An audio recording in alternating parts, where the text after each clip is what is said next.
के वश में है भगवान। एक गरीब बालक था जो कि अनाथ था।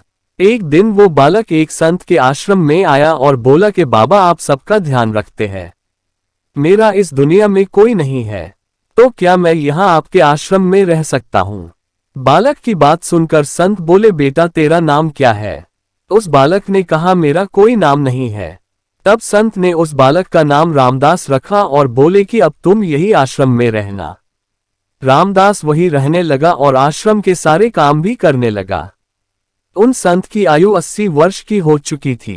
एक दिन वो अपने शिष्यों से बोले कि मुझे तीर्थ यात्रा पर जाना है, तुम में से कौन कौन मेरे साथ चलेगा और कौन कौन आश्रम में रुकेगा।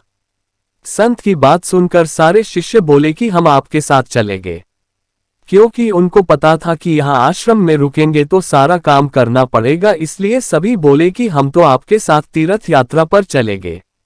अब संत सोच में पड़ गए कि किसे साथ ले जाए और किसे नहीं, क्योंकि आश्रम पर किसी का रुकना भी जरूरी था।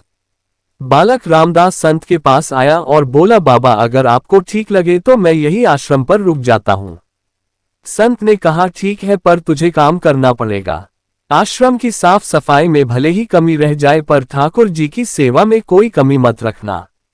रामदास ने संत से कहा कि बाबा मुझे तो ठाकुर जी की सेवा करनी नहीं आती, आप बता दीजिए कि ठाकुर जी की सेवा कैसे करनी है, फिर मैं कर दूंगा।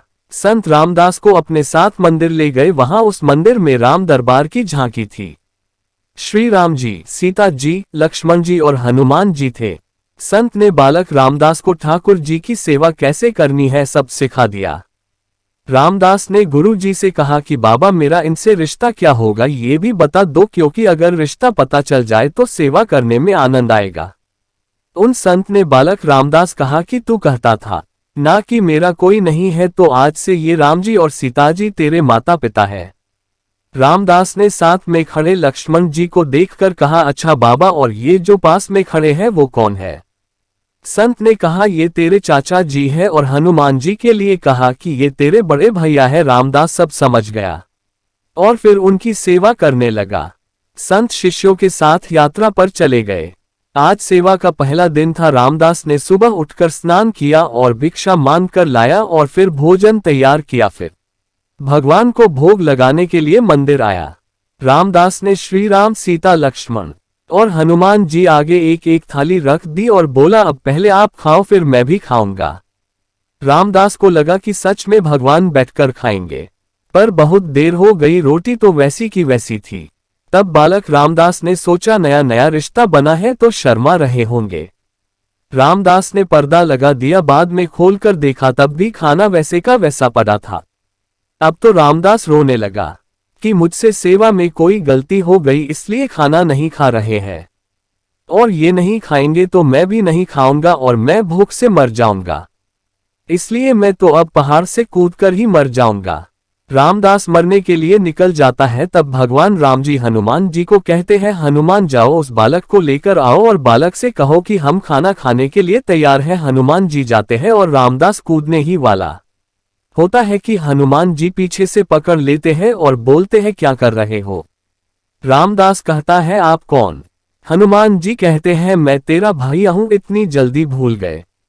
रामदास कहता है अब आए हो, इतनी देर से वह बोल रहा था कि खाना खा लो तब आए नहीं, अब क्यों आ गए।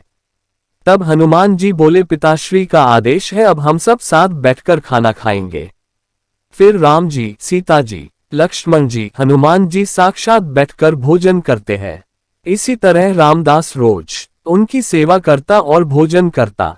सेवा करते 15 दिन हो गए। एक दिन रामदास ने सोचा कि कोई भी माँ बाप हो वो घर में काम तो करते ही है, पर मेरे माँ बाप तो कोई काम नहीं करते, सारे दिन खाते रहते हैं, मैं ऐसा नहीं चलने दूंगा। रामदास मंदिर जाता है और कहता है पिताजी कुछ बात करनी है आपसे। राम जी कहते हैं बोल बेटा क्या बात है। रामदास कहता है कि अब से मैं अकेले काम नहीं करूंगा, आप सबको भी काम करना पड़ेगा, आप तो बस सारा दिन खाते रहते हो और मैं काम करता रहता हूं, अब से ऐसा नहीं होगा। राम जी कहते हैं तो फिर बताओ बेटा हमें क्या काम करना है। रामदास ने कहा माता जी, सीता जी अब से रसोईया आपके हवाले, और चाचा जी, लक्ष्मण जी आप सब्जी तोड़ कर लाओगे। और भैया जी हनुमान जी आप लकड़ियां लाएंगे, और पिताजी राम जी आप पत्तल बनाओगे। सबने कहा ठीक है। अब सभी साथ मिलकर काम करते हुए एक परिवार की तरह सब साथ रहने लगे। एक दिन वो संत तीर्थ यात्रा से लौटे तो सीधा मंदिर में गए और देखा कि मंदिर से प्रतिमाएं गायब है। संत ने सोचा कहीं रामदास ने प्रतिमा बेच तो नहीं दी। संत ने रामदास को बुलाया और पूछा भगवान कहाँ गए। रामदास भी अकड़कर बोला कि मुझे क्या पता, रसोई में कहीं काम कर रहे होंगे। संत बोले ये क्या बोल रहा। रामदास ने कहा बाबा मैं सच बोल रहा हूं, जब से आप गए हैं ये चारों काम में लगे हुए हैं। वो संत भागकर रसोई में गए और सिर्फ एक झलक देखी कि सीता जी भोजन बना रही है, राम जी पत्तल बना रहे हैं, और फिर वो गायब हो गए और मंदिर में विराजमान हो गए।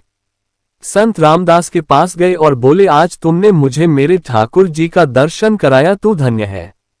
और संत ने रो रो कर रामदास के पैर पकड़ लिए।